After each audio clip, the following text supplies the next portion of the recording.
대국민 토론회를 모두 마치고 정부의 세제 개편안 발표가 이제 초읽기에 들어갔습니다. 이번 세제 개편이 초고가 1주택을 겨냥한 보유세와 양도세 부담 강화에 방점이 찍힐 것으로 전망되는 가운데 강남 등 고가 아파트 시장은 긴장 감소, 관망세가 확산하는 모습입니다. 정윤우 기자가 현장에 다녀왔습니다.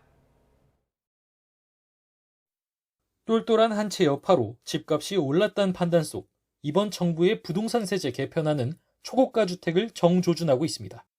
특히 세부담이 높아질 것으로 보이는 고가 아파트가 즐비한 이곳 서울 강남을 중심으로 집주인들의 불안감이 높습니다.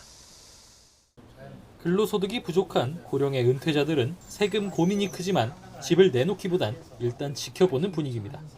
고령자분들도 많이 계시거든요.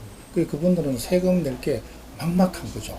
자기 한 집은 가지고 있어야 되는 거기 때문에 그거를 세금을 높인다고 해서 팔 거라고 생각하지 않습니다.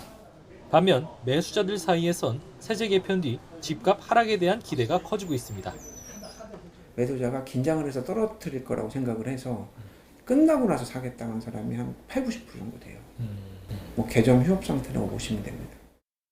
눈치 싸움 속 서울 아파트 시장에선 관망세가 이어지고 있습니다.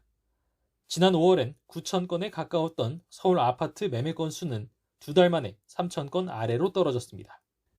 곧 발표될 세제 개편안의 윤곽은 초고가 주택을 겨냥한 보유세와 양도세 강화로 잡혀가는 분위기입니다.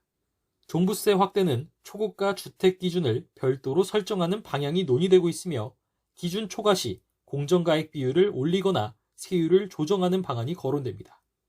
기준이 되는 초고가 주택의 가액선은 아직 확정되지 않았지만 시장에선 시세 30억 원에서 50억 원 사이를 예상하고 있습니다. 만약 시세 30억 원을 기준으로 설정할 경우 강남 3구는 물론 한강변 주요 입지까지 영향권에 포함될 전망입니다.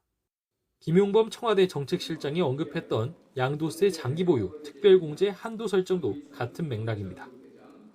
현재는 장특공제 자체에 상한선이 없어서 고가주택 보유자에게 혜택이 집중된다는 지적이 있는데 초고가주택 보유자의 경우 공제 한도가 도입되면 양도세 부담이 상당폭 늘어날 것으로 전망됩니다.